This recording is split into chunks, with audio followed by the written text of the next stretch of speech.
Alright. As part of the model steam engine, we need a fair method to decide. We could listen to the whisper of inspiration. Perhaps sketch shapes until the correct one signs to us. Or we could toss a ball. That seems less poetic. But faster. I accept your primitive ritual. Good. Found this femur behind the shed. I am slightly concerned about the phrase found. Focus. If it lands left side up, I choose. Right side up, you choose. What if it lands upright? Then we both panic. Excellent rule. Was that part of the plan? No.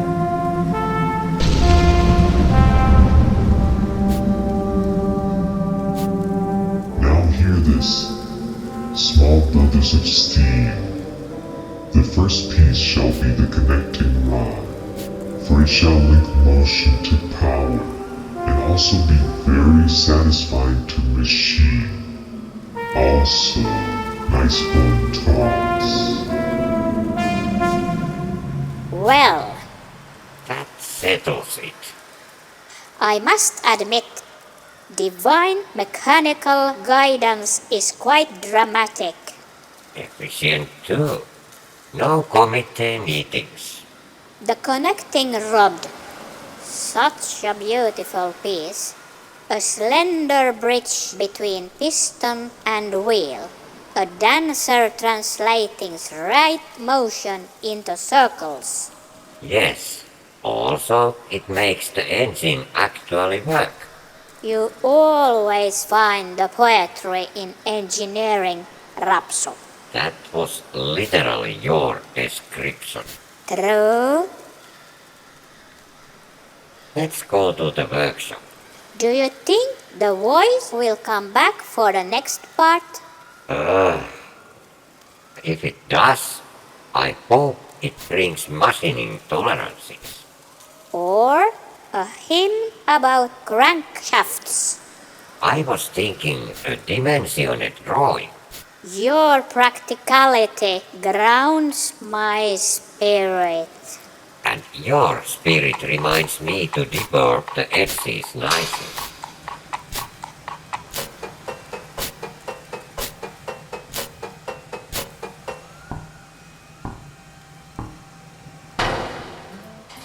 Hello!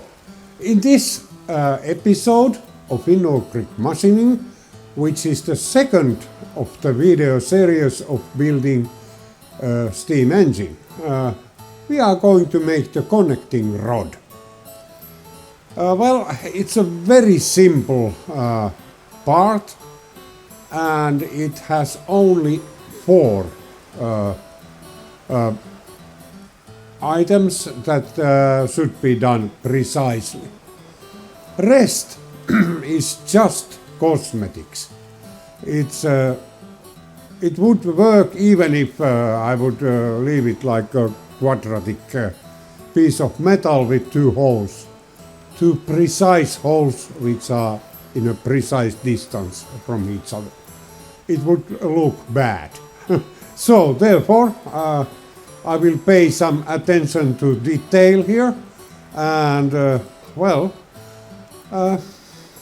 I think I'm going to use a rotary table this time. I never used one, but let's see if I can use it. And it should be, because this has some round parts on it. And then again, there is a taper. I designed it in a way that there is a taper in it. So this one should be done most efficient or most easy way to do that one is in the lathe. But how do you attach it in the lathe? That's one thing. So, let's see. I have some ideas, but let's see how this goes. So this is the drawing. And these are available in my Google Drive, link below. So it's a very simple part actually. But there is a thing, the work holding here is the problem. Well, not for the two holes or how to make them in a correct base and etc. That's not a problem. But the problem is how to make the roundings at the ends of this connecting rod. And well, okay, first of all, let's put this in here. There it is now. Let it be there. Now, this is the rotary table I'm about to use here. So, I was thinking that I could attach this one into the vise. So, I don't need to get the vise off, and that I could actually use it here. There is no practical way of attaching this directly to the table. You need to use some sort of clamps here. There are some attaching holes here on the sides. I don't know how these work, but let's see. First of all, let's widen the vise. There is a pin, and it boom comes out. Let's see how wide I can make it. If it's enough, that's the widest. It might be that it's not enough.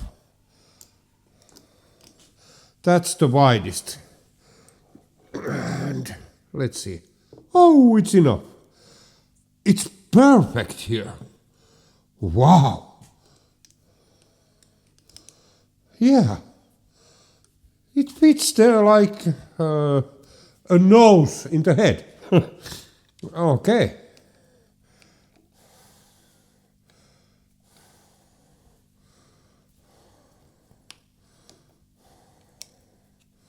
And everything is reachable here, all the locks.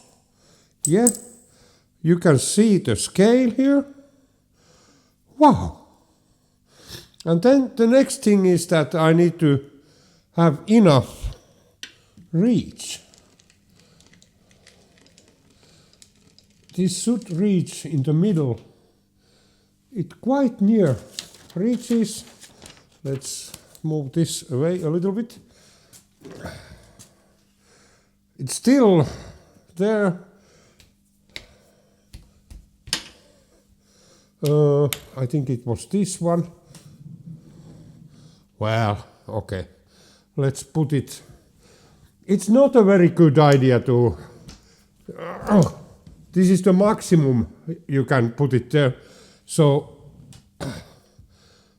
I put it somewhere like here, maybe. Okay, and then just yeah. There you are. There it is.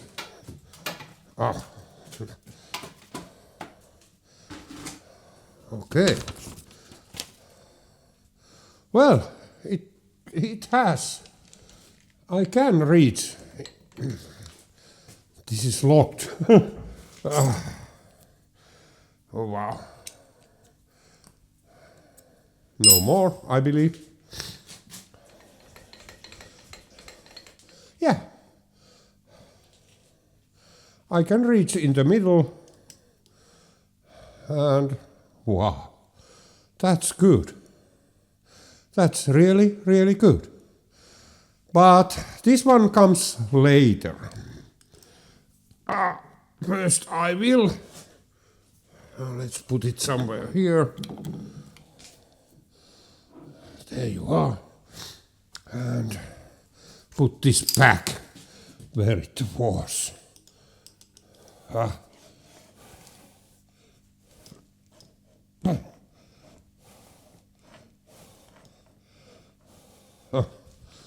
there you are. Yes.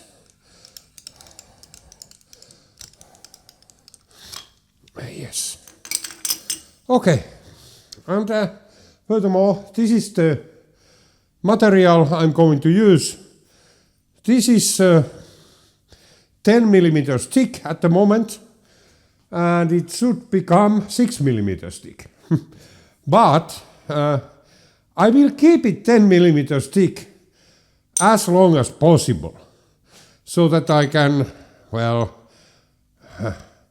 I have to get rid of these.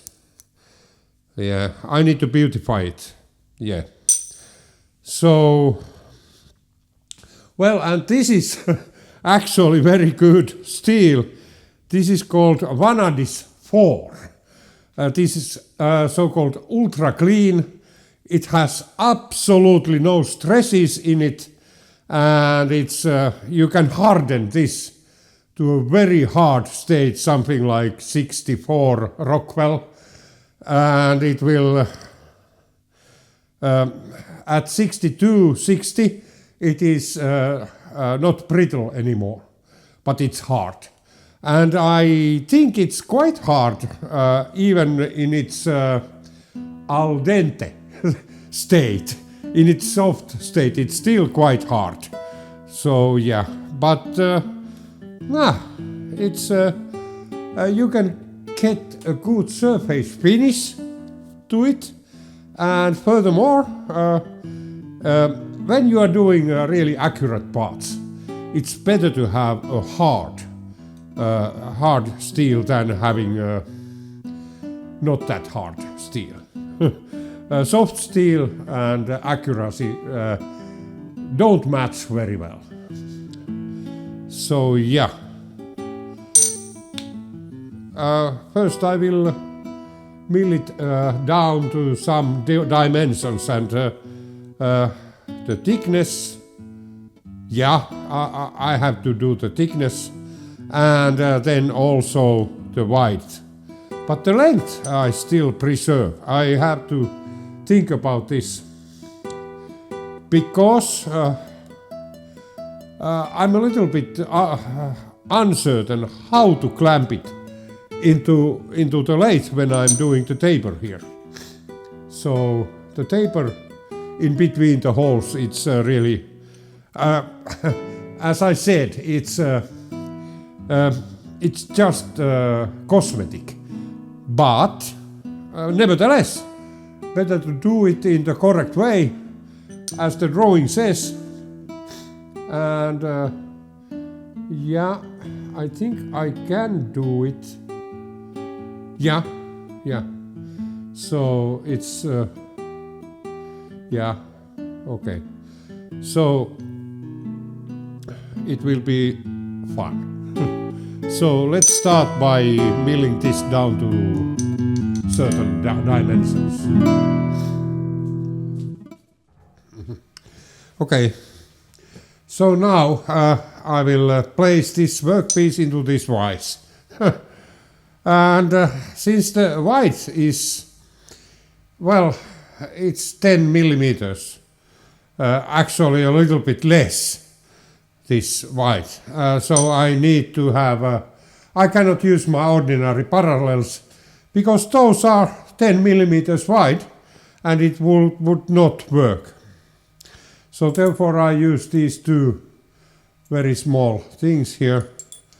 I try to get them, get it straight, so to say.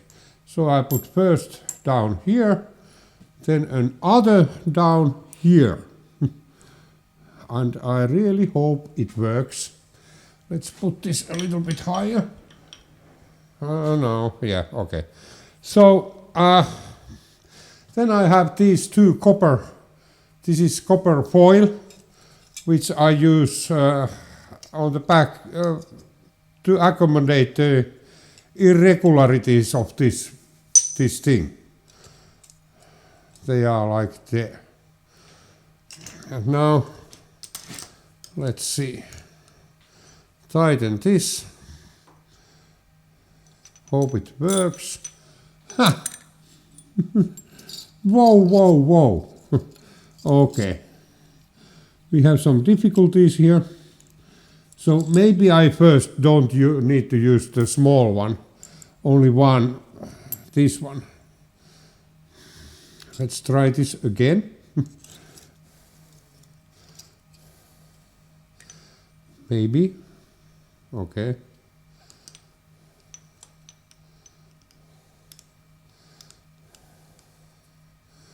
I think it's, yeah. And since this is a hydraulic vise, it really squeezes it there. Now it's there. Next step will be the end mill, and this is, I don't know what is the height. It's about, well, about 14 millimeters. It's a high-speed steel thing, and well, I have a lot of that kind of end mills there in my stock. So, and now, let's see which way I can do this. This way.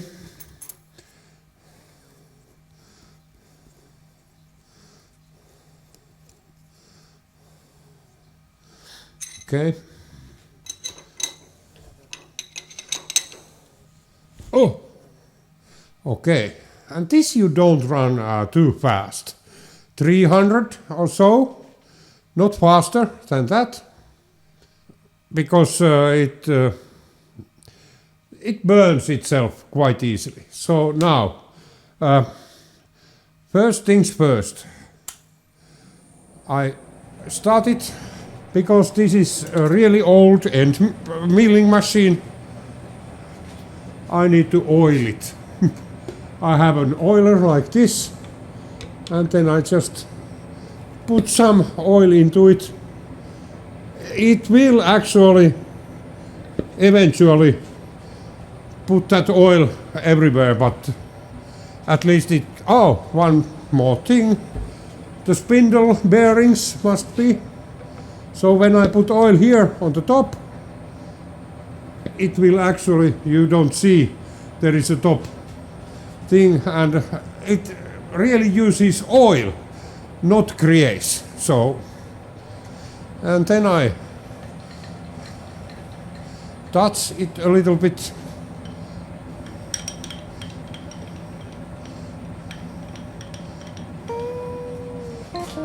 I see that it's in the center.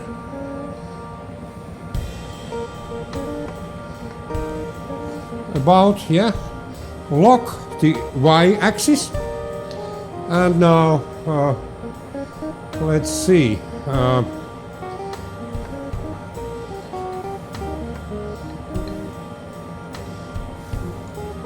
Ow.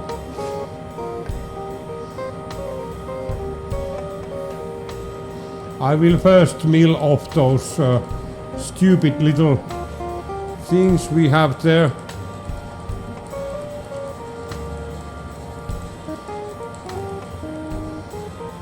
Yeah. It also seems that it's sitting relatively straight.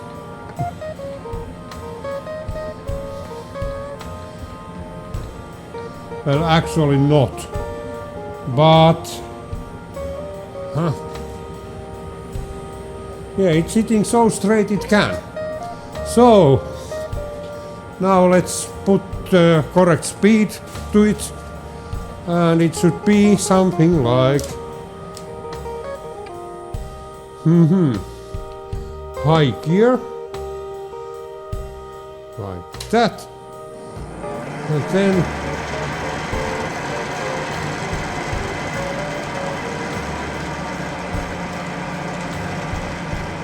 340, maybe that's okay. 380. Okay. And then, as it was touching,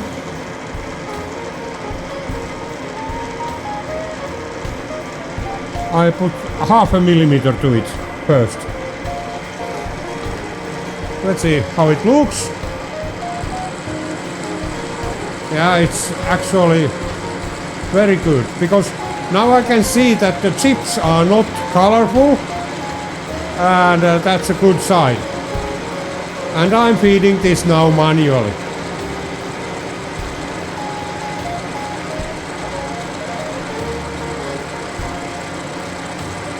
And this creates a wonderful surface finish. Okay. Seems like we need to go another half a millimeter.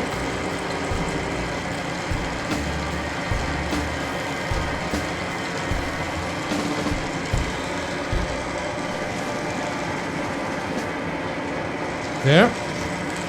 Let's see now.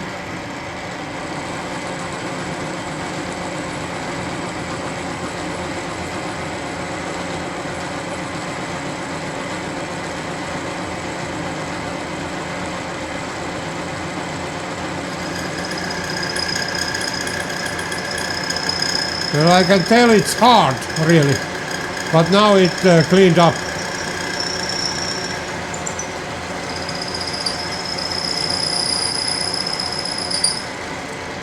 And we have a wonderful surface finish there. It's really good. This is excellent.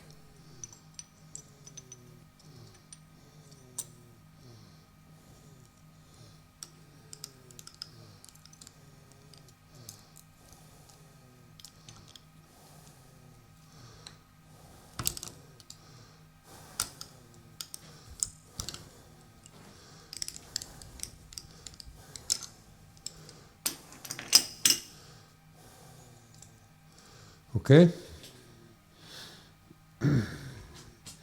Then we do the other side, really. Let's see if it's proud. Wow, it was a little bit proud. Shouldn't be.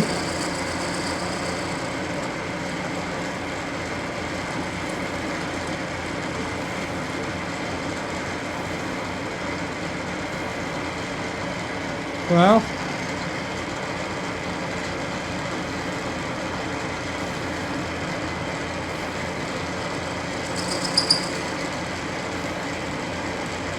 half a millimeter. It should clean up totally now.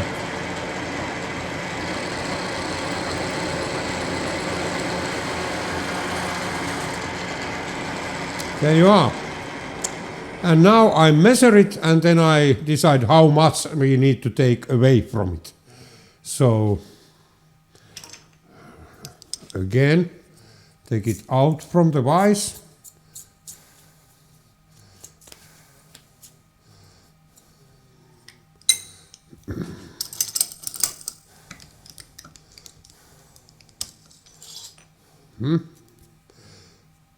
Get this there easily, like that. Then this, and that, and then put them near, like that, and then put this down there.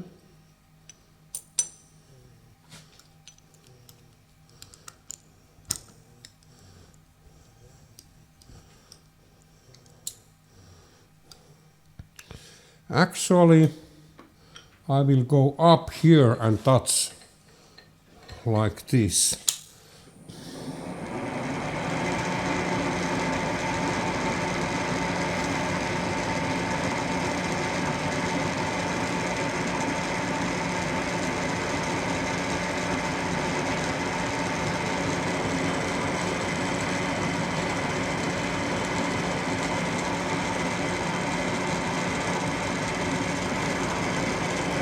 Huh?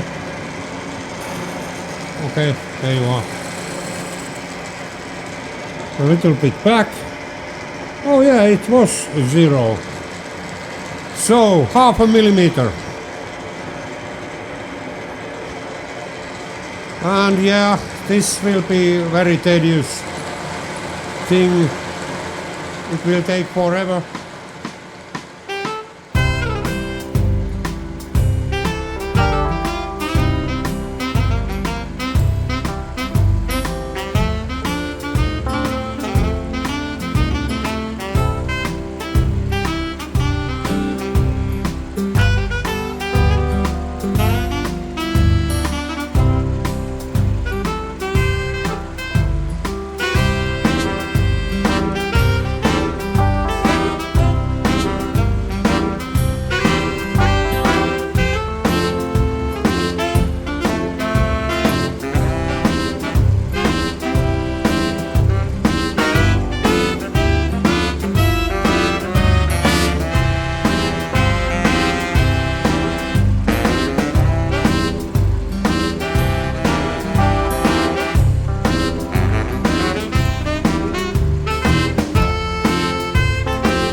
Not good.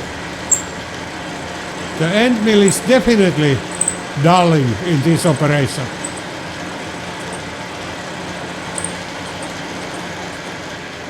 And this is because this steel is not soft, not at all soft. There you are. Now we should have. I hope we have. Let's see if we have. It should now be quite exactly 26 millimeters wide. And hopefully not tapered. Let's see. So why I'm not using micrometer? Because this doesn't need that kind of accuracy. 27 millimeters. Damn. I have counted something wrong here. Okay. But it's not tapered. 27. Ah, okay.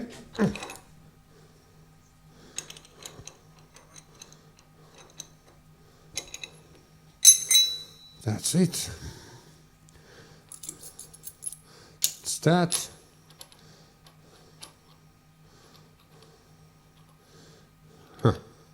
This is always very hard to get into there. I don't know why. This is a drawbar I made recently. It goes there. And this one goes here. And also this one can be tightened with this tool. There you are. It has 3 inserts in it. And it's a really efficient thing that.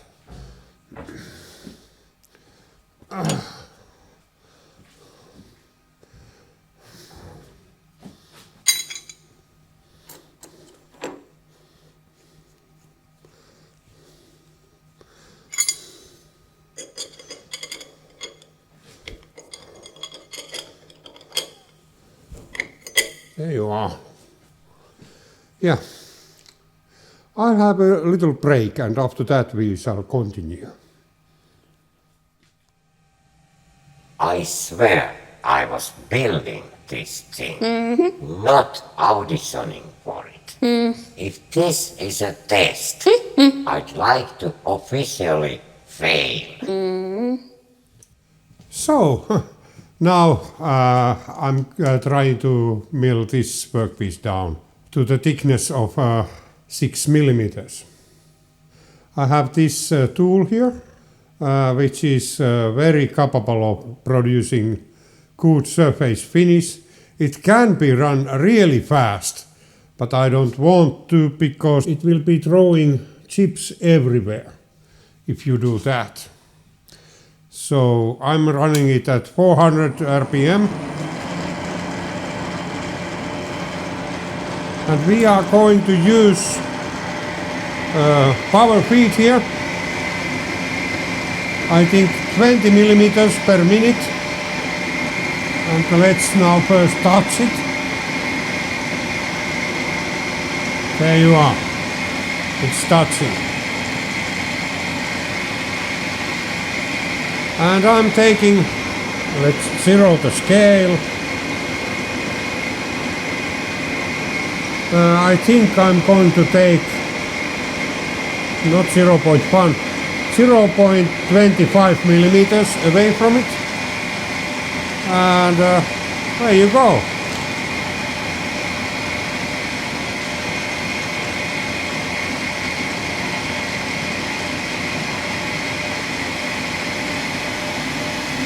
Okay, that's done.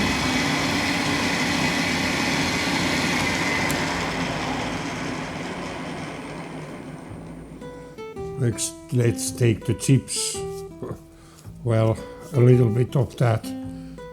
Most of the chips are down there somewhere. I need to clean them up with a vacuum cleaner. And from experience I know that this thing leaves a horrific burr. Yes, I can feel it.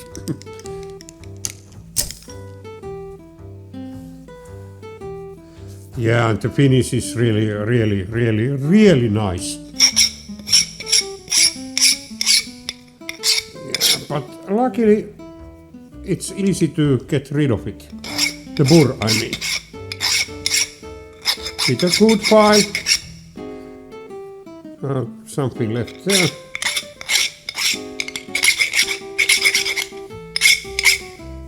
Yeah, okay. The last one then. This one shouldn't have too much because it was the side where it entered the thing. Yeah. Let's take this too. Okay. Okay.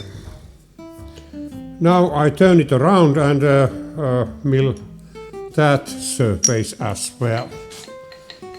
This hydraulically assisting vise is really nice. You don't need to use excess force when tightening things. Let's see. It should barely touch.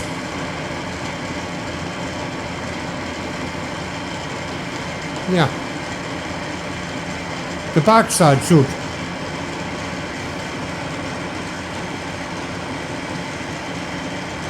Yeah, very good. Let's see how much I need to move it up. The table, I mean. 500s now.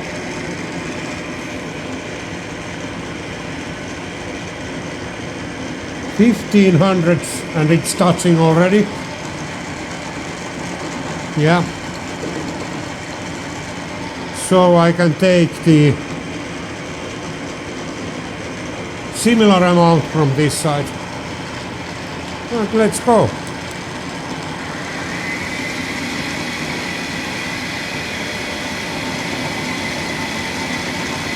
We need to take 10 tenths of 0.1 millimeter more, because there are some grooves here that are deep.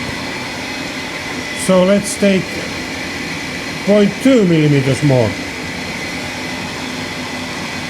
Okay. And one more thing I really would like to check this time. It is the back side of this milling machine. In the back side of this milling machine we have an oil reservoir, which is well, it's lubricating the there is a flywheel sort of a thing, a variator in this. And when I open the backside, you probably cannot see it, but there you are. There is a little thing like that. Okay, then I just put oil into there.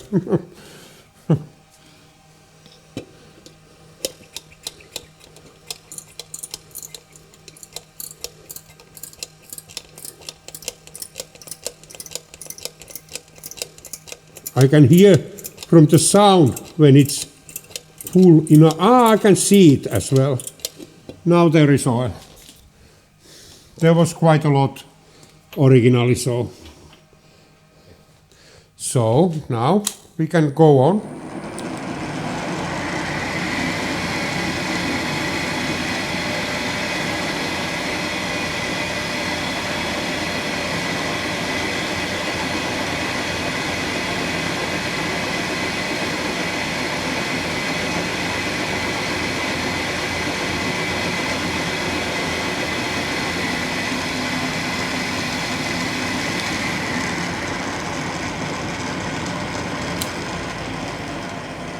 Well, there you are. The surface finishes again really beautiful. Cannot complain. So 2.2 millimeters off from that. Should I do it in one go?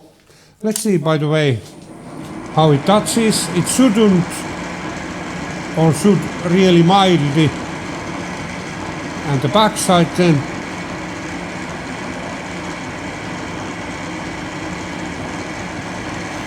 Yeah. It barely touches it. And now 0.5 millimeters. And this is not very, let's see. This is quite a lot for this end mill. So let's hope it can cope with it.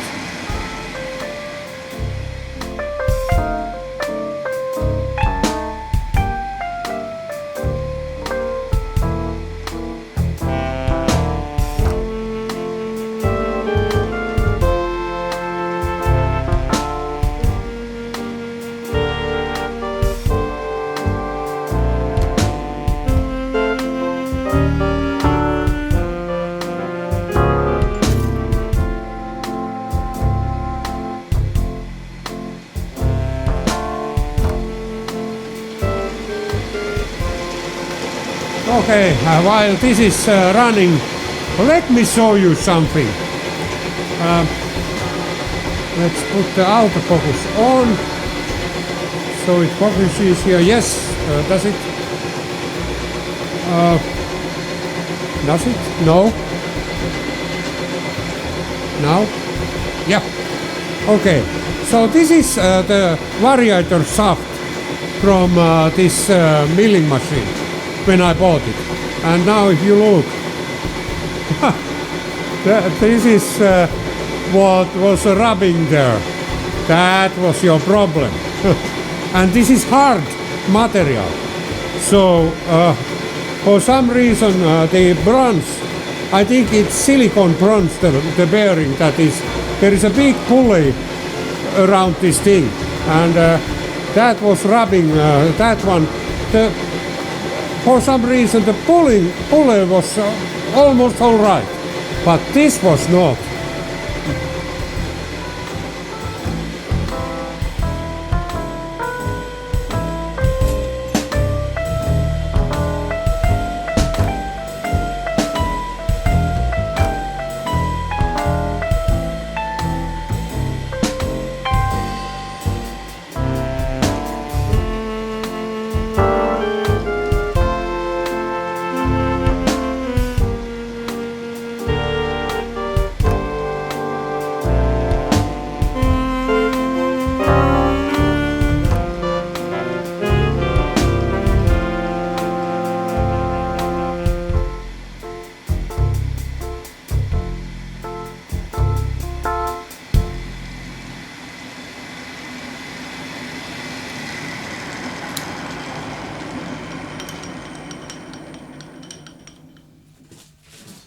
There you are.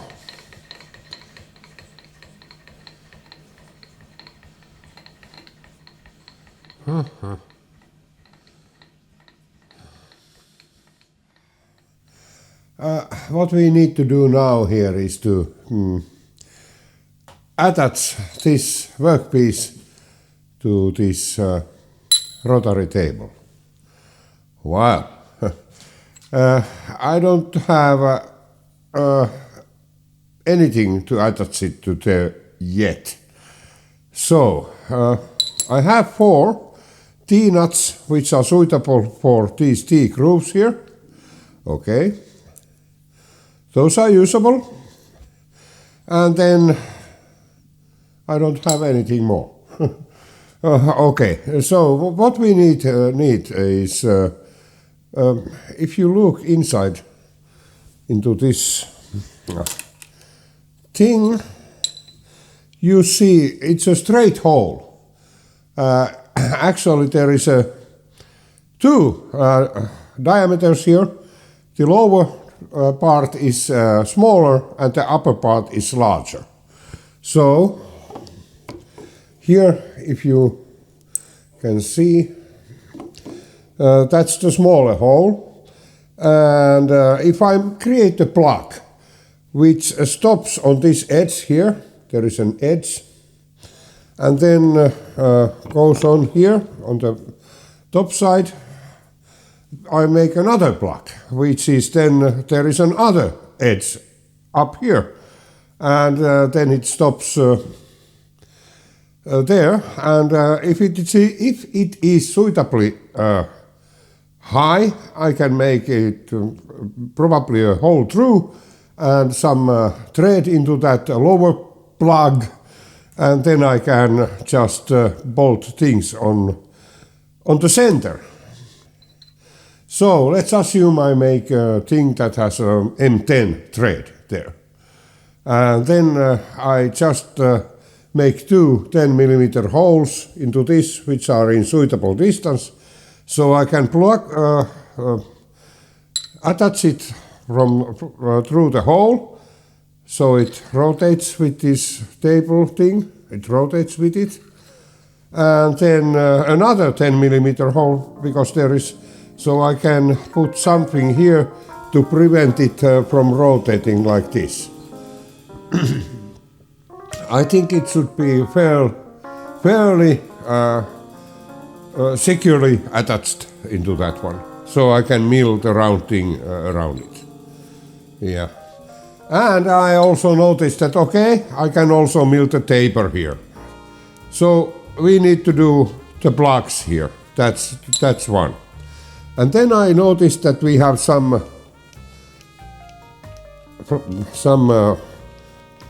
backslash here, quite a lot actually. But I think we can manage with that one. I just need to take care of the rotating direction. And it looks like it's the correct way round. So we don't put the forces on the wrong side of this bearing here, this small bearing. There is a C-clip, actually 2 C-clips here, and they are not designed to take a lot of force. But the back side of the bearing is. So that one I can if I rotate it this way, so I rely on the backside bearing, so that should be okay. Well, yeah.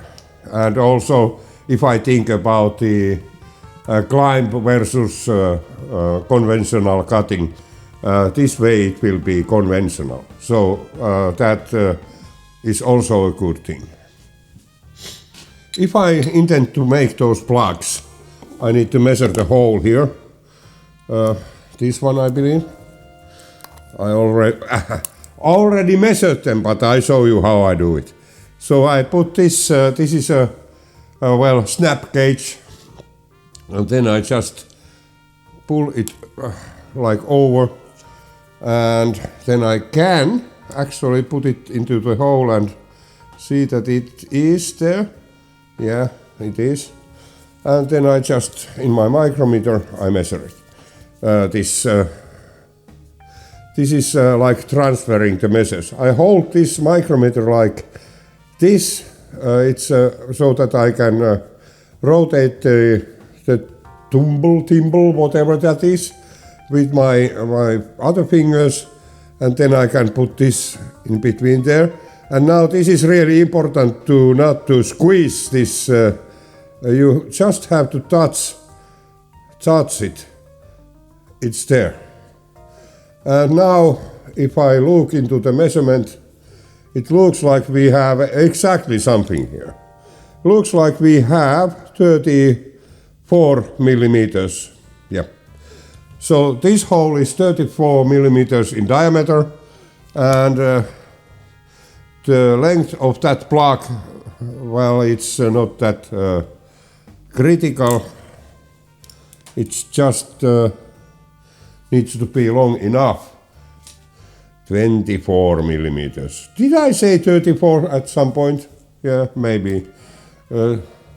So it's 24. That should be easy task to do, the first plug. Okay, let's do that.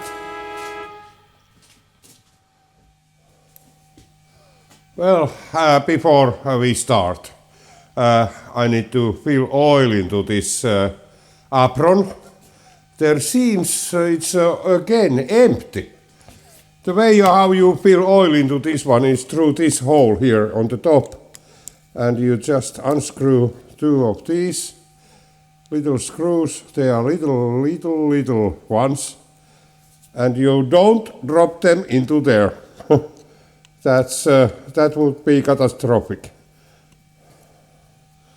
Yeah, and of course, before you open this, you wipe everything clean here, so you don't put chips into there. That is also something you don't want to do. Now we have an opening, and then we just pour in some oil. This is Vactra 2 oil, and it doesn't need a lot. Let's see. That's enough, actually. Just a bit there to... It goes into the... There is a bearing right under here, so it goes there. There you are. Okay. And then I put this back. Like that. Oh, wow.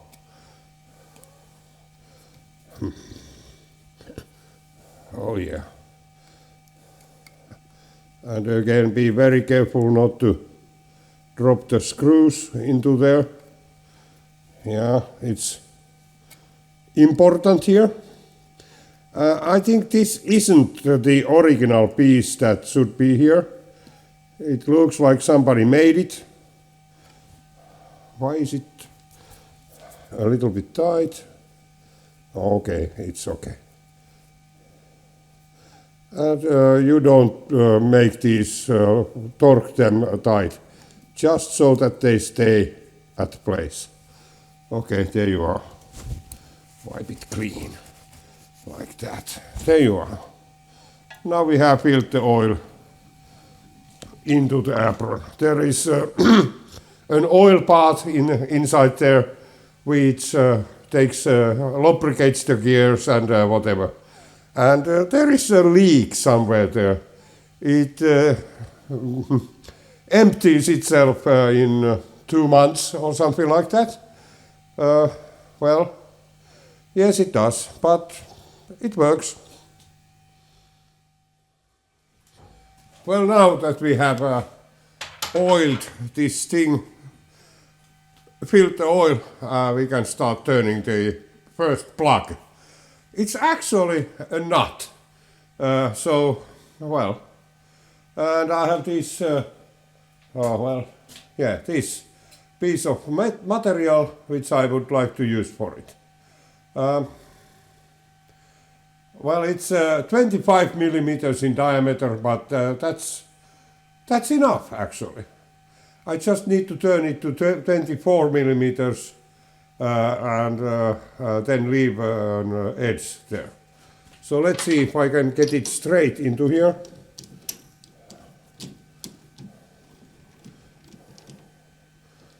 It doesn't need to be very long.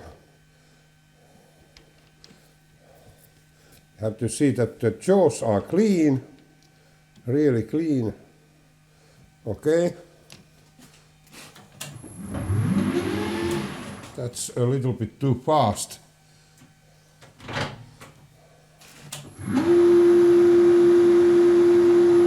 Well, it's not straight, so I have here a tool like this. It has a ball bearing there, and this can be used to straighten this up. Let's see if I can do it here now. Well, it's a little bit down. I raise it up a little bit like that. Now it should be. I just lean this against it a little bit and then gently pull it away from there. And there you are, it's straight now. Or straight enough. Yeah, I didn't first tighten this fully, just a little bit. And I think this amount we have here is more than enough for our purpose here. So, yeah. And then, let's see, we need, I think we can do with, that makes a great deal of cutting forces. Is this what kind? Okay, let's see if I can. First I need to face it. There is this thing I need to get rid of. So this is VNMG I'm going to use for that. Go there. Yeah. So the first thing is to face it, really. Okay. There you are. Let's lock the carriage here.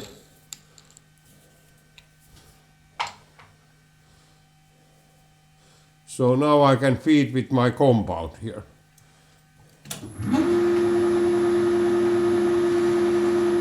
Let's see how it works.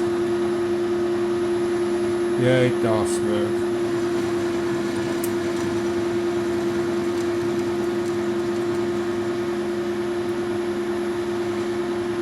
Now I can have a little bit more speed here. Like that. Let's put it there. Yeah, it's way better.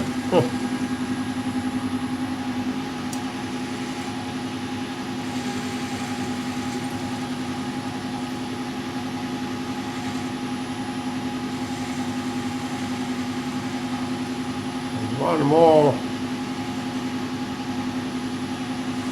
Yeah, now it's okay. There you are. And then, not that one, this one. We need to change the tool.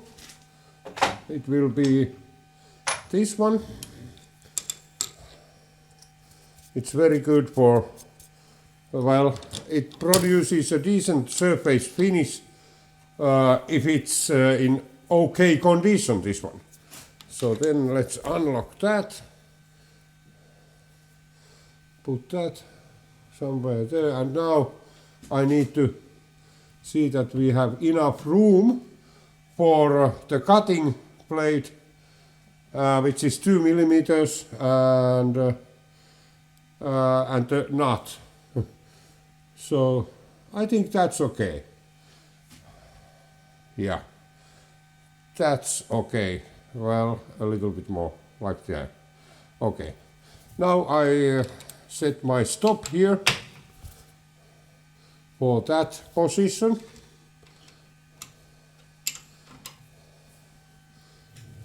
There you are. Okay. And we take only 1 millimeter from the diameter. Let's see.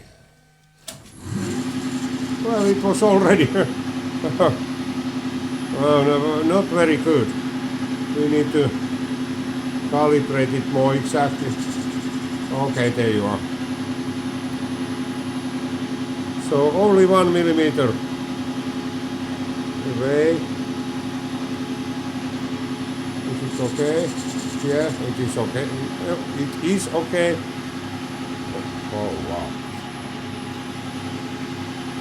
And now the feed should be the slowest possible.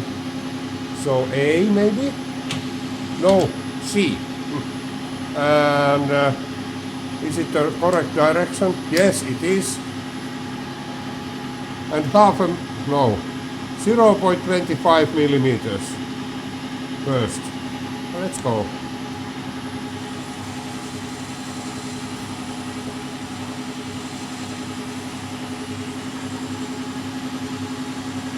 And this should be a little bit under 24 millimeters. Just a little bit, just a hair. Maybe 500.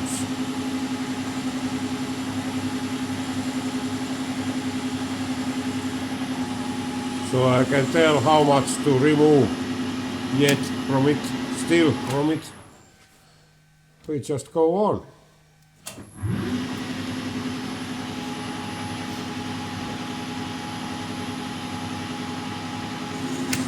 Oh yeah.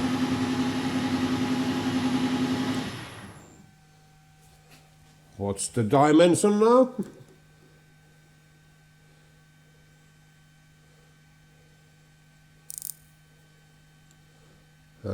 Vast.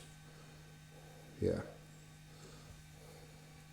Well, it's 24.9. No. What is the dimension? 23.9. Yes, sir. Yeah, 23.9. It should be all right now. Let's see, if I put this micrometer to 24 millimeters, it should go over it without difficulties. Yeah, it does. Good. Okay. Now, the next step is to drill a hole and thread it to M10.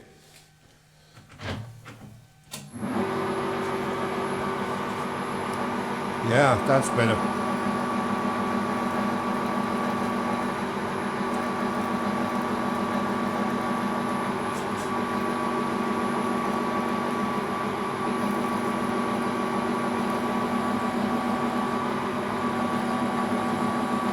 I think we are soon through. Yes.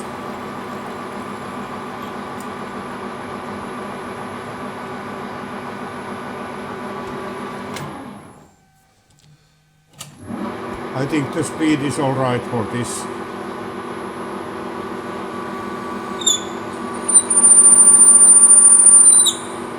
That's enough. Yeah. Wow. Shiny chamfer. I'm not emphasizing this enough. Use your left hand when holding your file, not like this, bending over your rotating chuck, like this. There is a channel called Max Grant Swan machining or something like that, and he's an old guy. I visited him a while back when I was in Australia, and well, he has absolutely the correct ways to do this. He's still alive, he's an old guy, and he's still alive, and all his fingers are there. And this is because he has the correct methods of working. In lathe, don't use your right hand when filing, unless it's really tight. No, just don't use it. And then, well, you can lean on your compound when doing this. This is really nice because, yeah. And now I need to take care of that horrific surface finish here.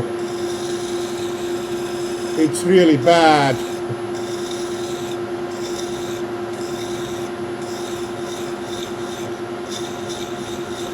I don't know why it comes so bad sometimes, but there is nothing a good file cannot correct. It's almost impossible to break this tab like this, because it starts to slip in your chuck if it binds somehow. There you are, and then I put some oil there. And yeah, this is cutting oil. And then I put the back gear. It's slow. Let's see what happens here now. Yeah. You tighten it. Oh, now it's good.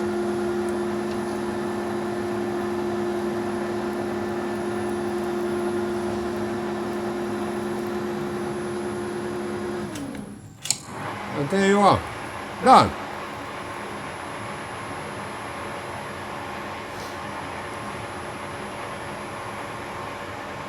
Of course, I don't need all the threads all the way through, but yeah. And Max had some discussion about these things, rubbing the threads, etc. Yeah, normally you shouldn't get any trouble with that one. If your tab is alright and the geometry is alright, you get three things like this out from there. And they don't rub anything. But sometimes they break up, it starts to break the chips, and then you are in trouble. Let's see. There you are. Okay, now we go. And this is actually has to be run backwards. This parting tool, this parting tool, because the blade is upside down.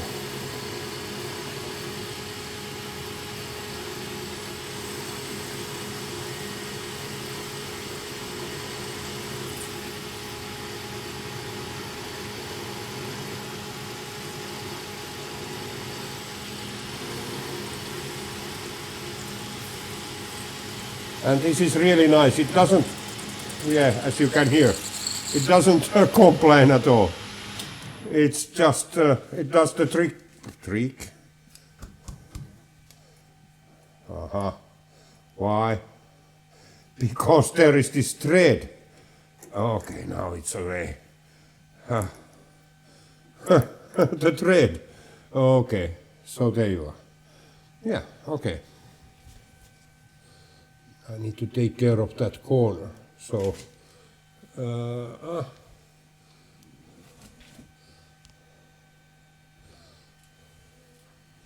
okay, now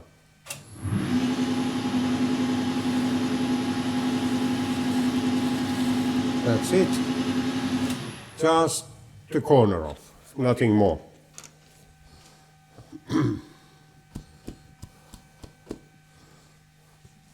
Let's see. Well, okay.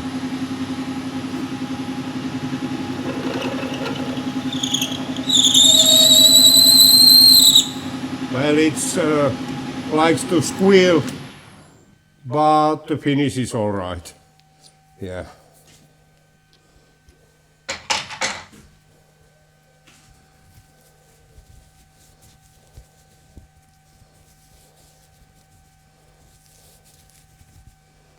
So let's blow it with soft air.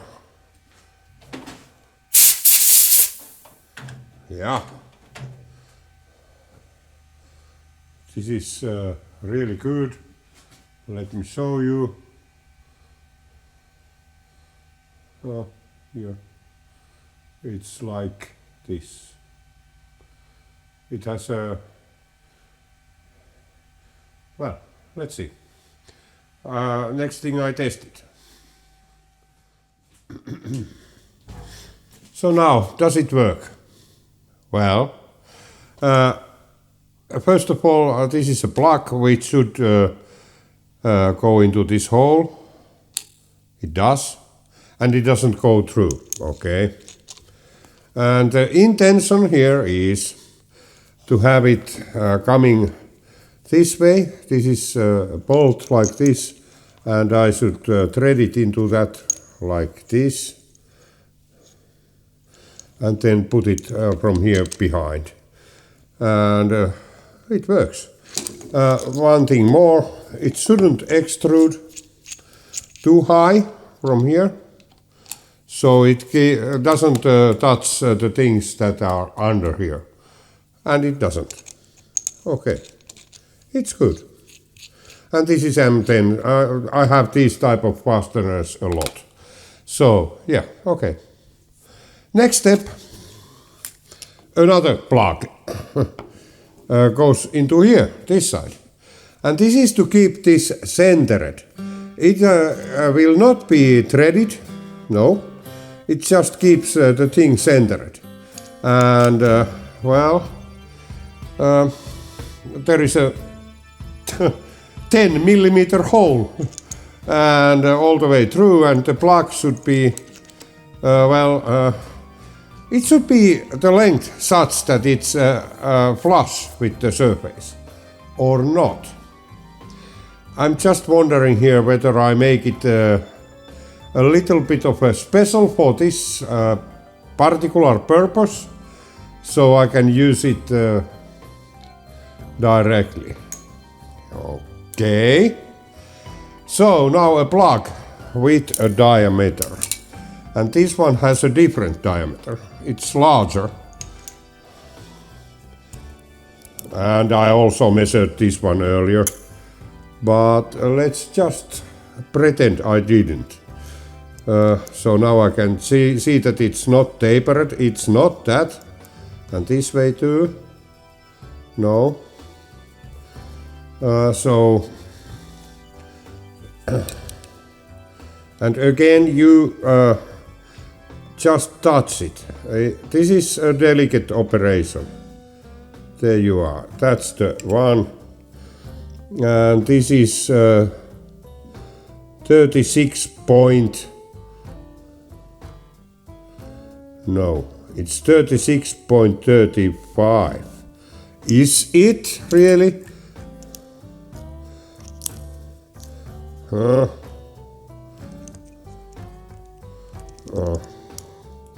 So you put it like this a little bit sideways, and then you pull it. Oh.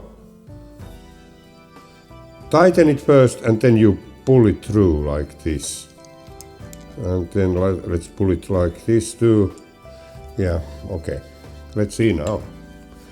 Because that measuring was, I think, was no good. Yeah. It wasn't. Now it's nearer what I think it should be. This is 36.05. So actually, if I make a plug of 36 millimeters in diameter, then it should be good. And then the depth, that's not actually very critical, but let's see about that. This tells that this is 30 millimeters, which I believe it is.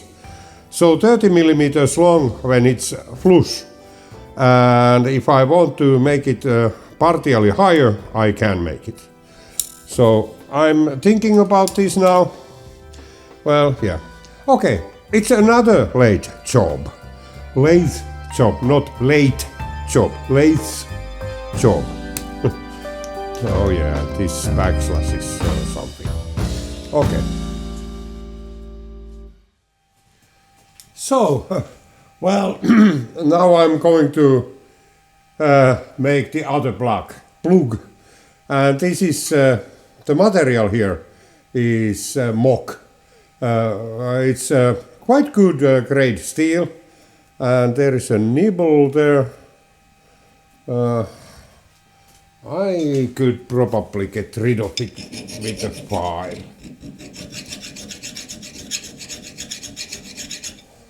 Just so that the center drill doesn't wander. Yeah. The center drill, yeah.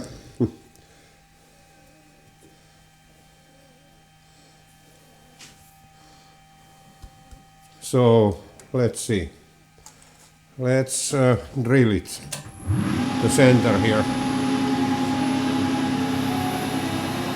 Well, it's singing for me. Very nice.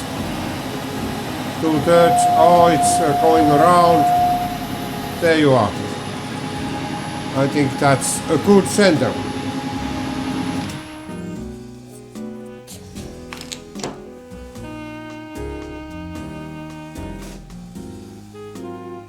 Maybe this. Oh, this looks way better. From there, 6 millimeters. 1 turn, 2 turns, and yeah, this one has the room. Very good. And our goal is, so we need to remove 6 millimeters from the surface. Is this a good speed? Yeah, maybe. And then I touch it. It's really hard, you can hear it. So let's take 0.5 millimeter first from the surface. And the feed rate, medium. It's good. Speed. Okay, this is a little bit high, maybe. Should I lower it down?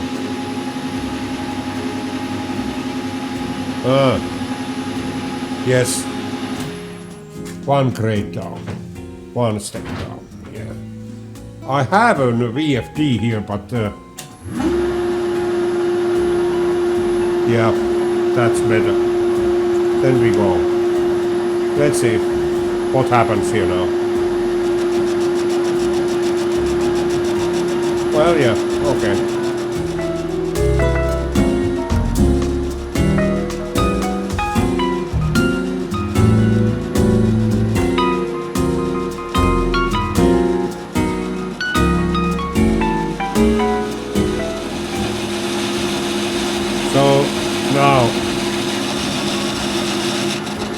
Now let's change the orientation of this tool. This is not good.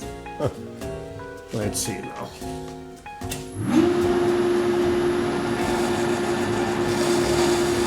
Okay. Oh yeah. 1 millimeter. Well, let's see. It should be really different now. Yeah, it is.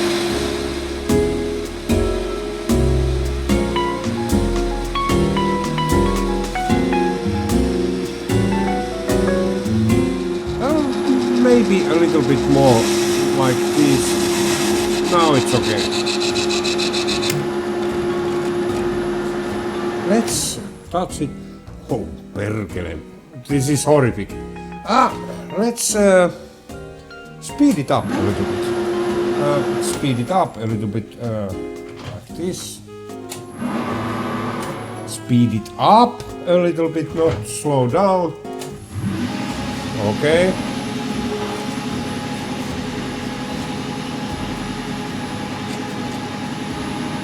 1 millimeter more.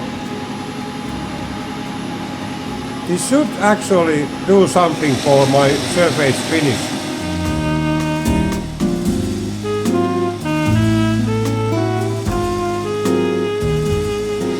Yeah.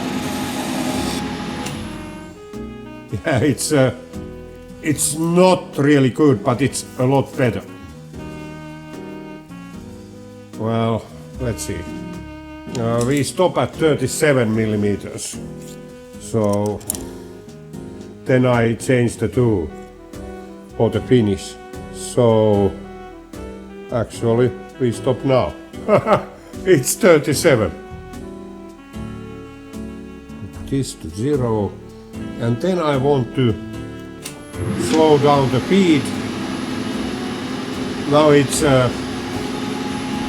is 0.038 millimeters per revolution, and I'm peeling off 0.25 millimeters. I will actually measure it after this.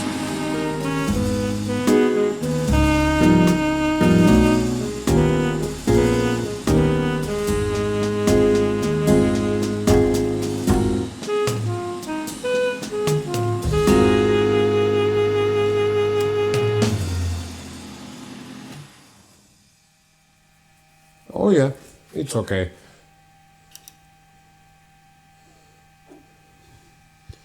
And now we are at 36.41. So let's put 41 here. So 10, 20, 30, 41 maybe. So now when I reach the 0, then I'm at 36 millimeters. So I'm taking 0. Maybe 2 millimeters away from it now. Let's repeat this operation.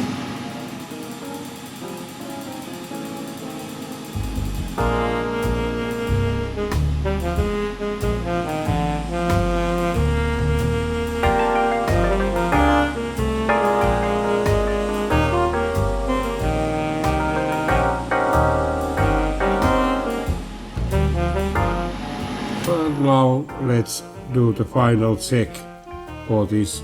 Yeah, okay. It is the surface is what it is.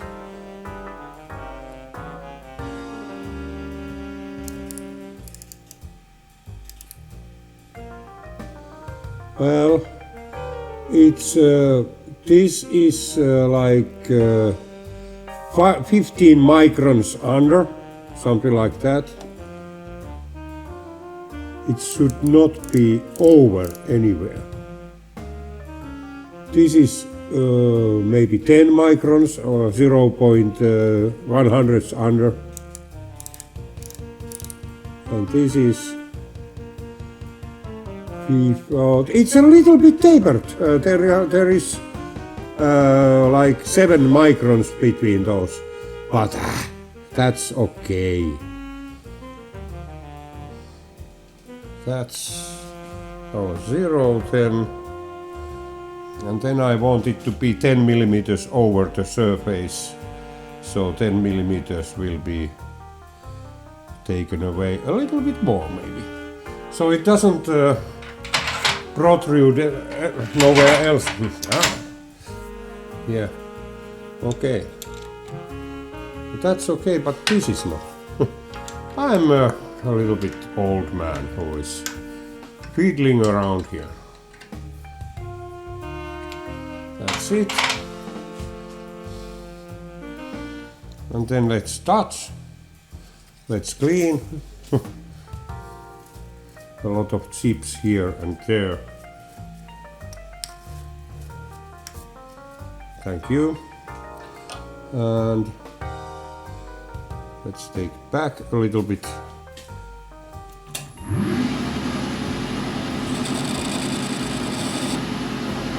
Okay. Let's take 0.5 millimeters And let's keep the feet low. Let's see what it does. 0.5 millimeters. Not good. This is not good. Why is it doing that? That's not good. Ha! It was rubbing really badly. So let's see what this does. It's a little bit different geometry on that one. It has a corner in it. This might work. And it's also like well, I really hope.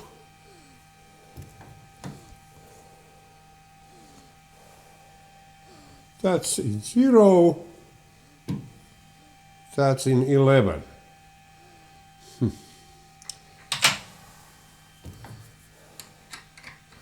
At least it didn't change that.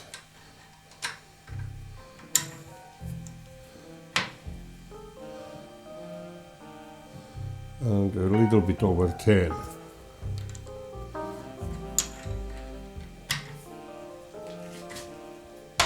I really hope this works better. So let's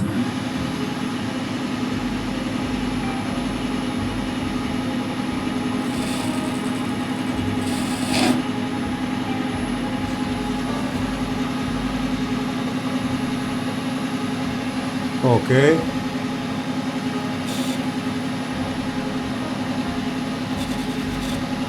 And it was, oh, this is different now.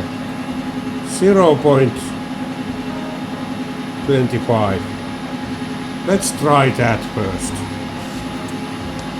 That was really horrific that, so it shouldn't cut nothing at first, but then, yes. Let's see. Well, it's cutting. It's cutting.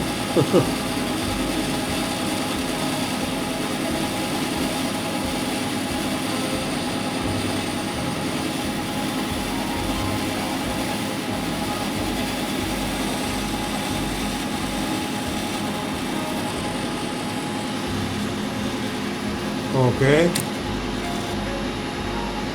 Then we take, let's take a 0.5 millimeter. See what it does. First it takes 0.25 and then half.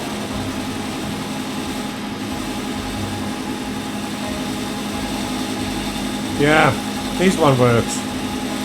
I don't know why that previous insert was really like a rubbing. It was really bad. Okay, just.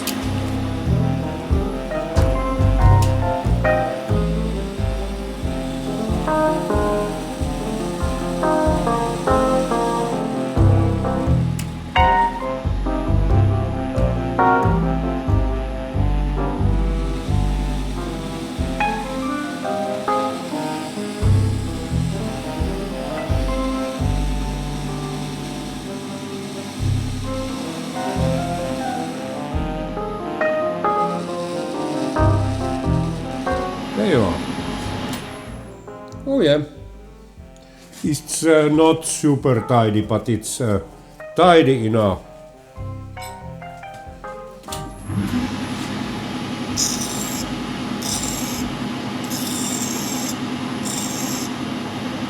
Oh, this is a tight spot here.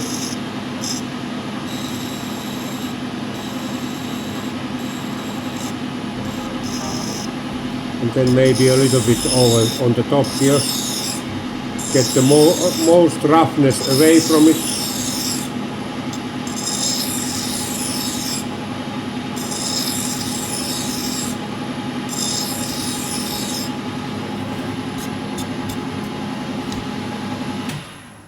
Oh yeah, okay.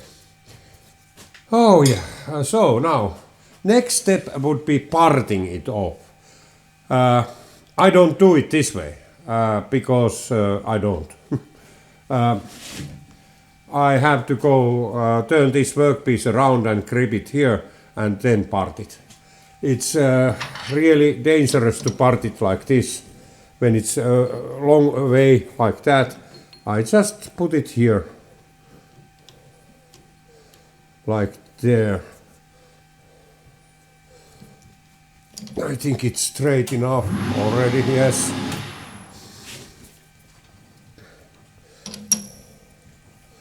Yeah. And then we might need a center there. Again, there is some strange spur which might deflect the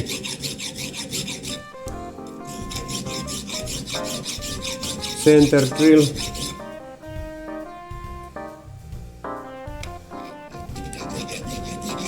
I cannot face it this far because it doesn't work really.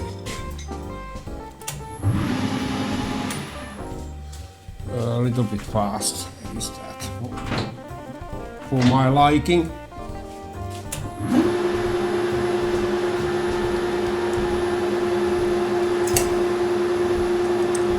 Oh, it didn't sing to me.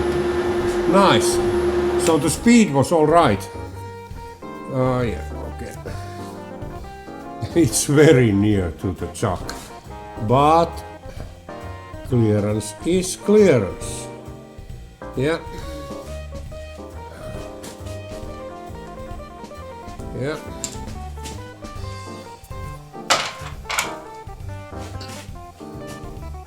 Let's see how it runs. This needs to be tightened a little bit. I don't put this ultra tight because that would not be good. We are going to need a lot more of this now. Yeah.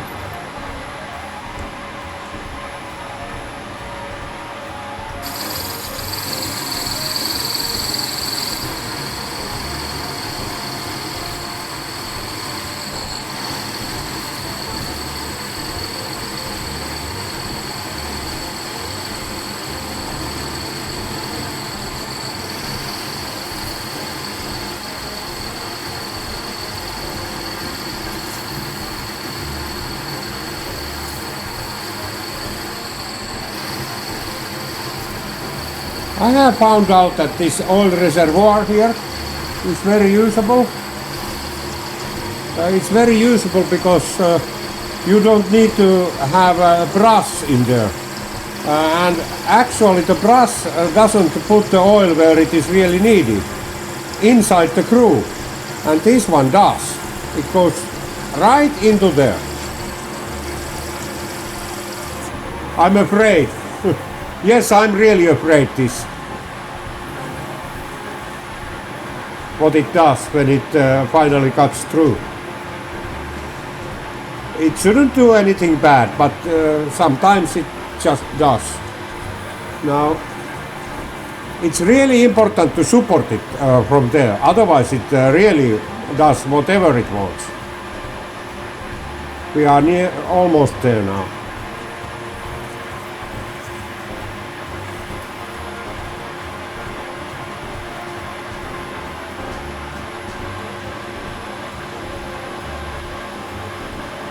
Trying to be slow here now. There you are. It just silently stops. And there you are. Okay. Now let's take this away. And yeah, there you are.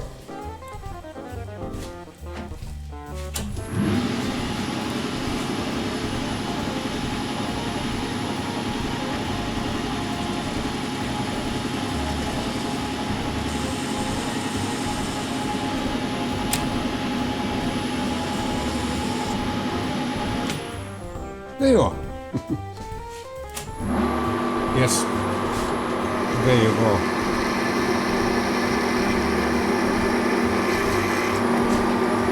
There you go, really.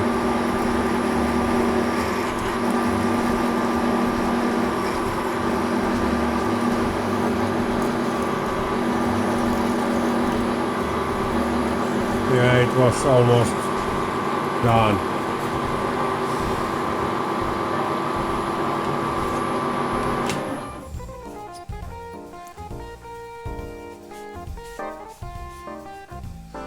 Yeah. Now we can see whether it is in the center or not. Well, actually, pretty good.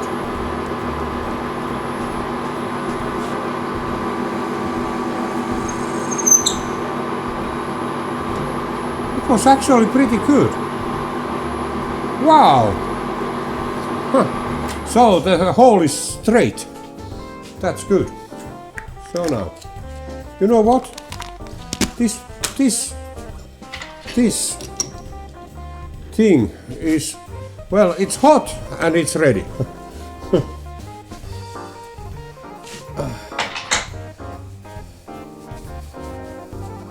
So next step, we try it out, how it works. Yeah. Okay, here are the blocks I made. This is for the top side, and it fits really nicely there. There is a very little wiggle, but very little. Okay, and then I have this, which actually goes under here. Oh, this is like this. Oh man, goes like that there through, and then this goes here, so you can put your nut on here on the top, and then squeeze the workpiece in between there. Yeah. Very good. And it doesn't, the nut is not touching the bottom, so that's also a good thing. Now let's straighten this corner here first. It's very easy. I'm running this about 600 RPM and feeding manually. So now let's see.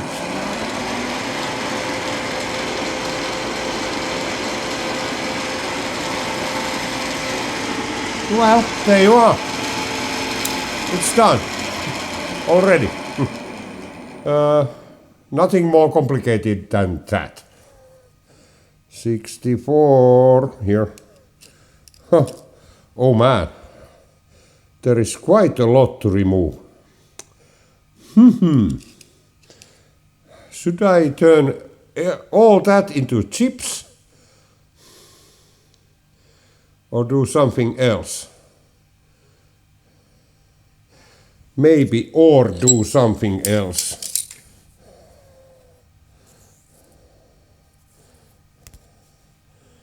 Oh.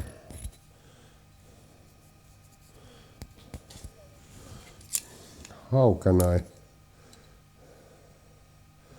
Okay, I'll straighten this end first, and then I will actually use slitting saw to get rid of that extra. Oh, let's first check. That's okay, that's okay. Oh, wow. And that's super tight. Okay.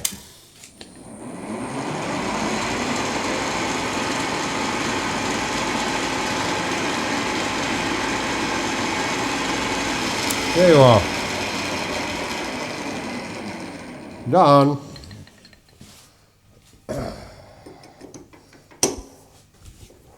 Like that. Like that.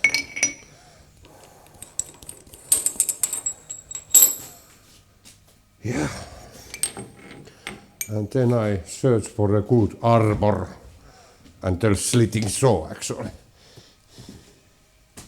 Okay, this is the one, and this is 1.0 millimeters.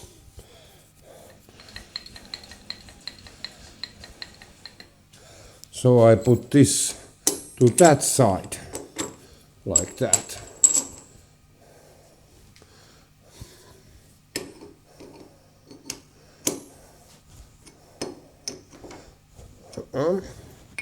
Done.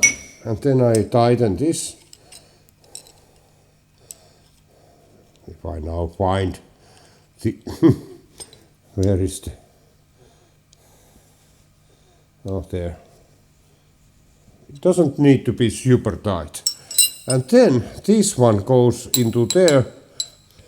So if it tilts, it will break this tool right away. And yeah, I need to get it up or down the table. Let's see if it's running, yeah, the correct direction, I mean.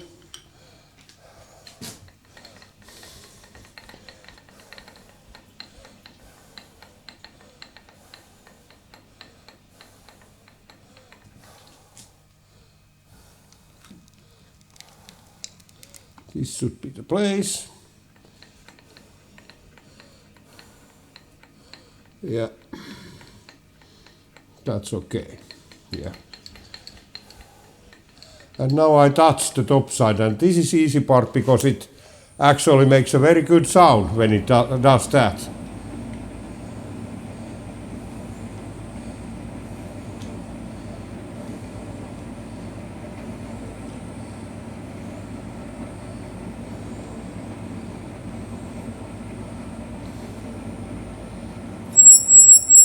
Yeah.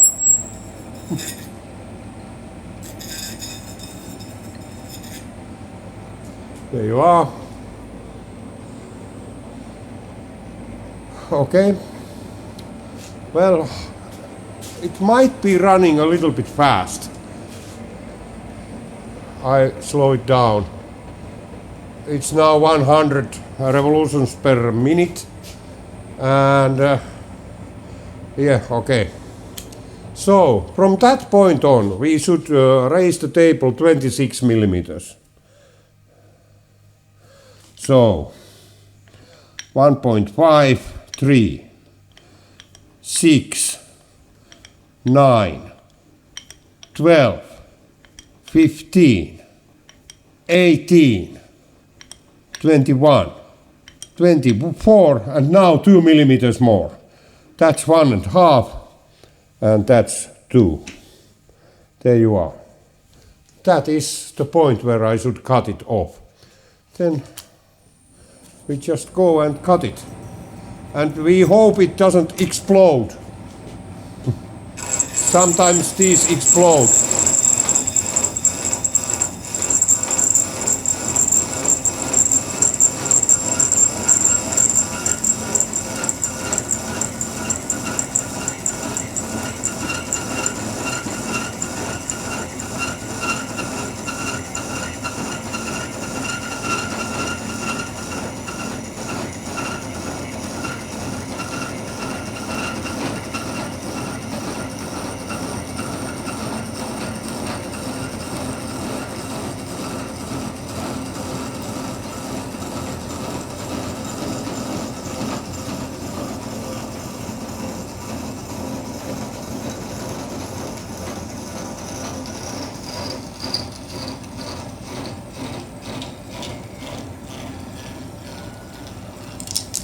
So, no drama there.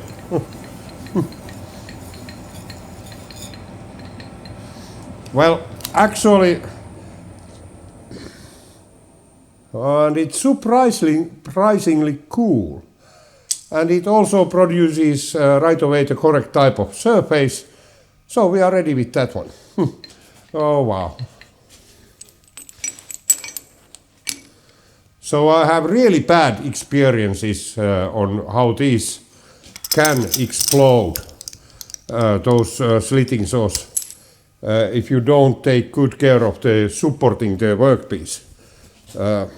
I have had at least one case when it's really was throwing the pieces all over the place. This should be now be 64 millimeters. It is. Good. So I didn't miscalculate anything.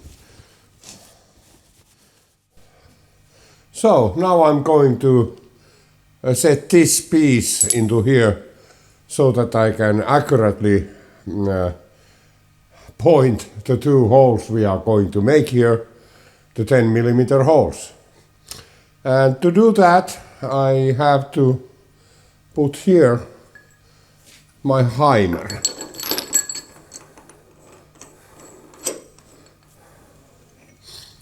And this is just like this. And then a 20mm collet.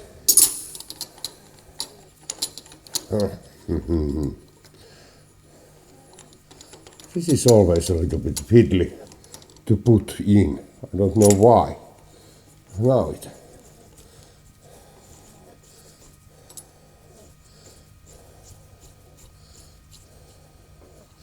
Okay. Hope. Okay.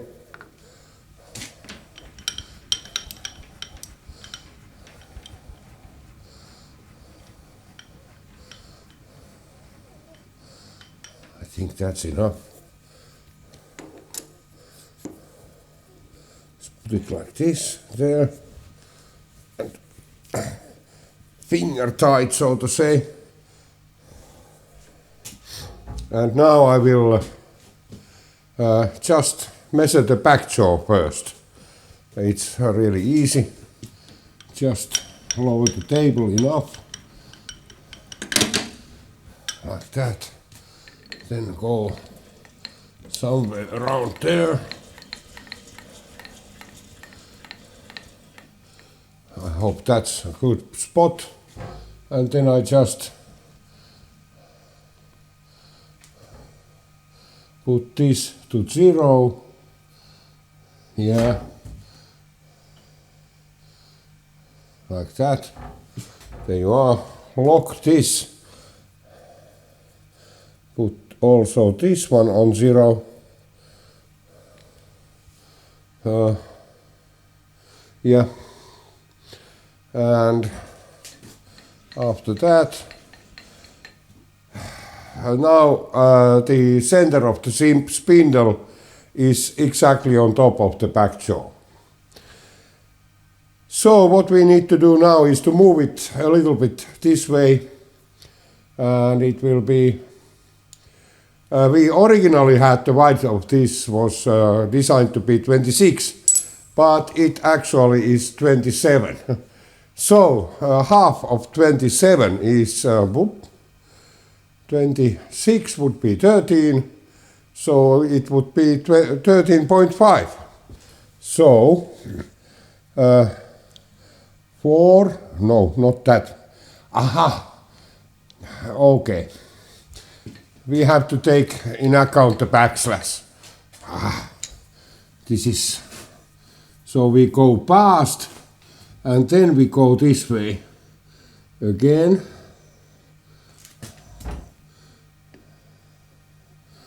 Oh yeah, there you are. Now let's lock it again and 0 that dial. 10. So 13.5. So 4, 8, 12, then 1.5. That's 1.5.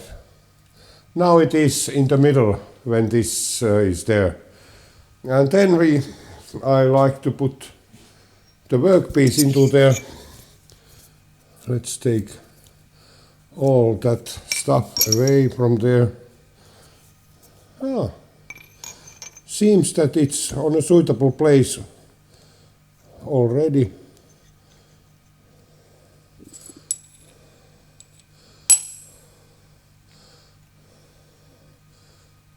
Not that one. This one.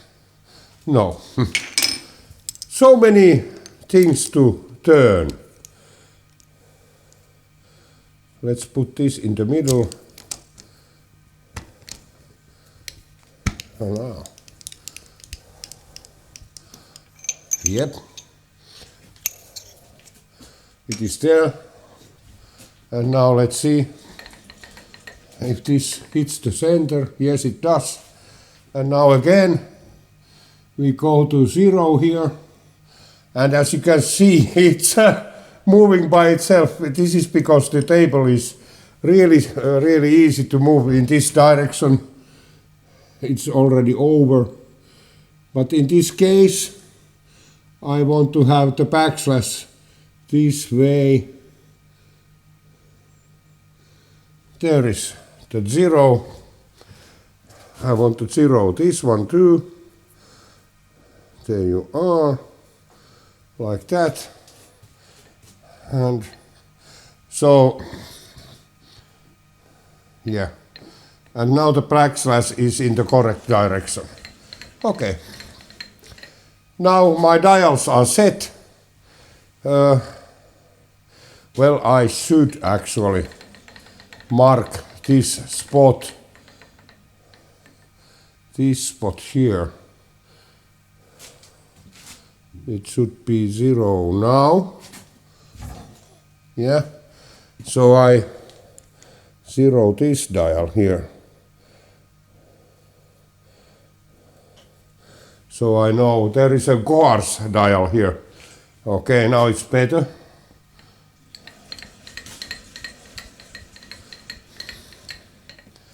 Okay, then let's get rid of this. Oh. Yeah. And that.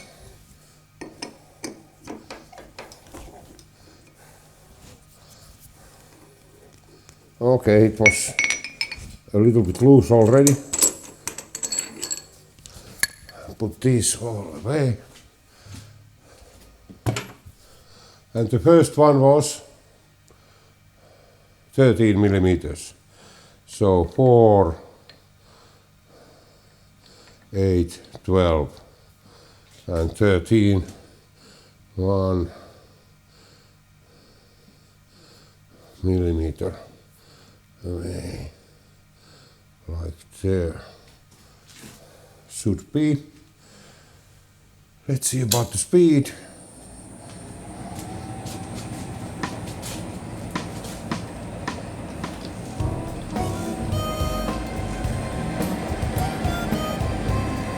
It's about 200 revolutions per minute now. Let's see. It should go easily now.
holes, 10 millimeters each. Oh yeah, okay. Now, let's put this circus on the road. This is now has been centered. Well, it's in the center of this thing, and well, it doesn't matter really, because it still rotates around this center here, really. So it doesn't matter how you put your X and Y here. But it's better to be on the center, yeah.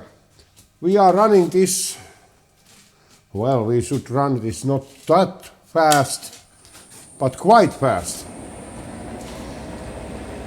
Around 600. Yep. It's not yet 600, but soon it is.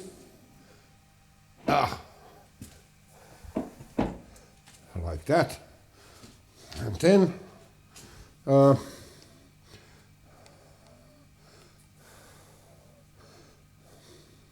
I'm a little bit concerned about this backslash on this rotary table.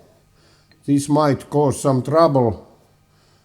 Let's see, so that it now it is touching, actually, here.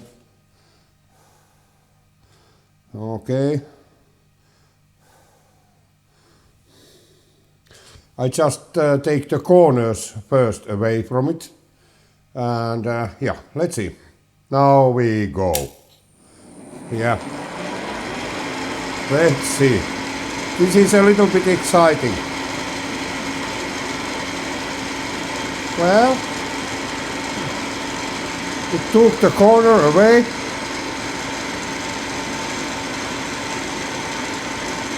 Okay.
It's okay now. Let's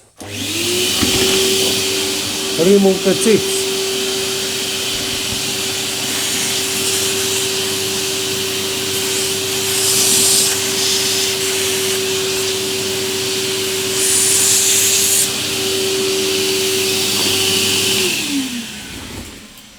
Oh yeah.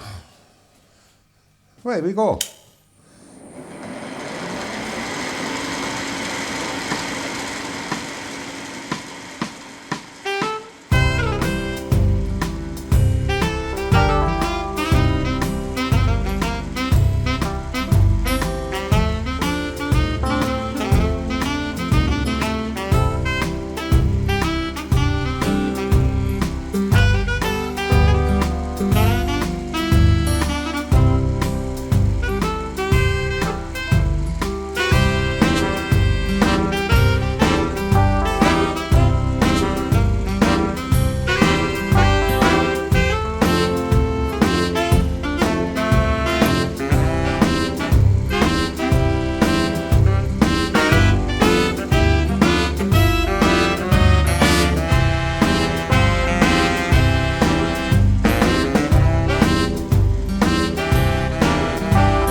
Wow, this was an ordeal.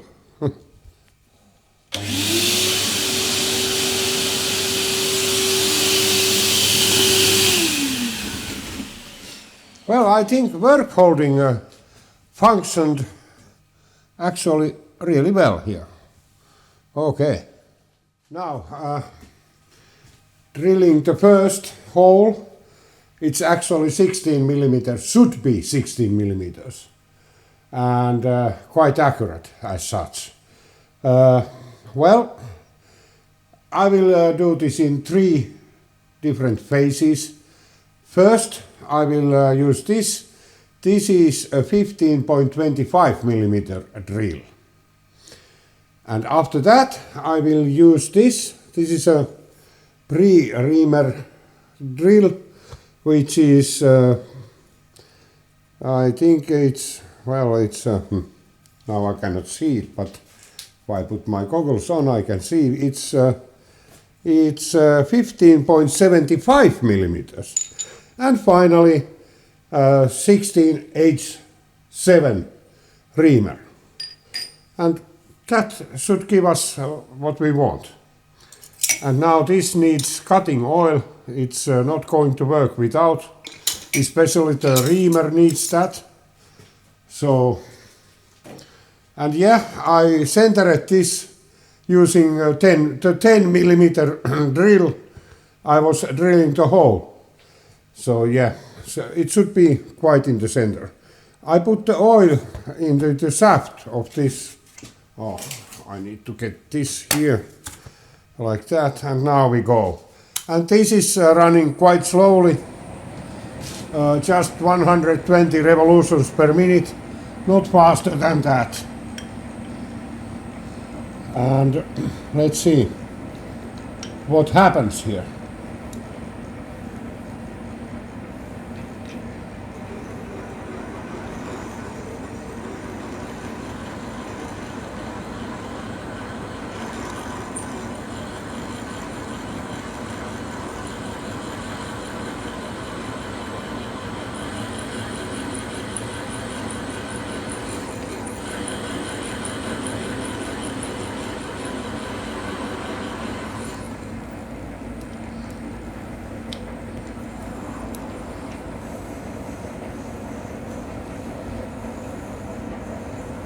There you are. We have a very nice 16mm hole there now, in the correct place, and a wonderful surface finish inside the hole. That's done. Oh wow.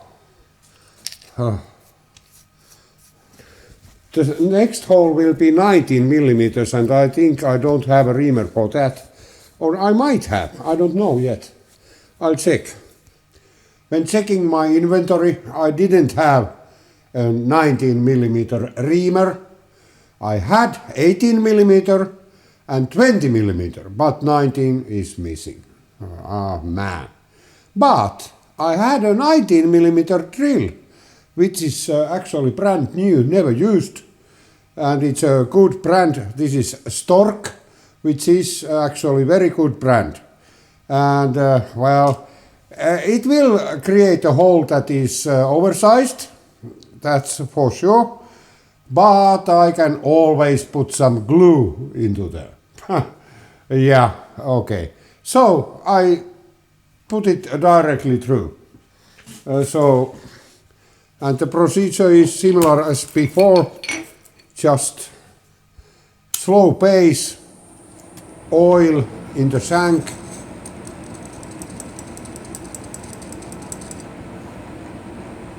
like that, and then we go. And I really hope it doesn't do any stupid things now. It can, but I hope it doesn't.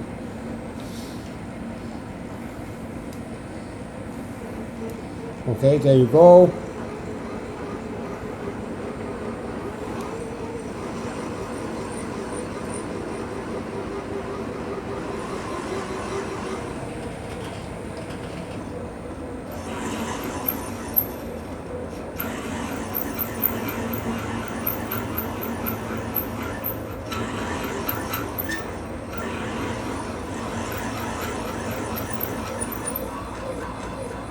It's almost through. Almost. Is it through? Yes. Yeah! Wow. Oh. That was nerve breaking, really. But there is our 19mm hole. Now it might be a little bit too large, but that's not a problem, because it will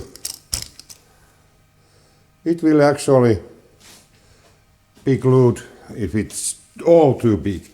Hopefully it's not too small. Well, now milling that ugly looking thing away.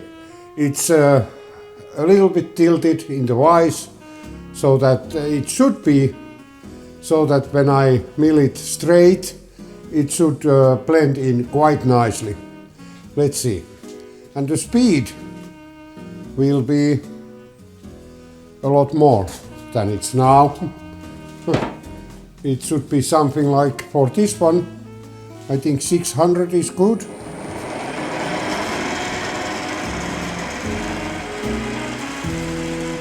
Like that.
this was it.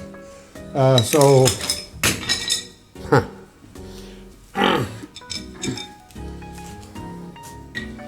and we have our first part for the steam engine done. The bearings fit perfectly here.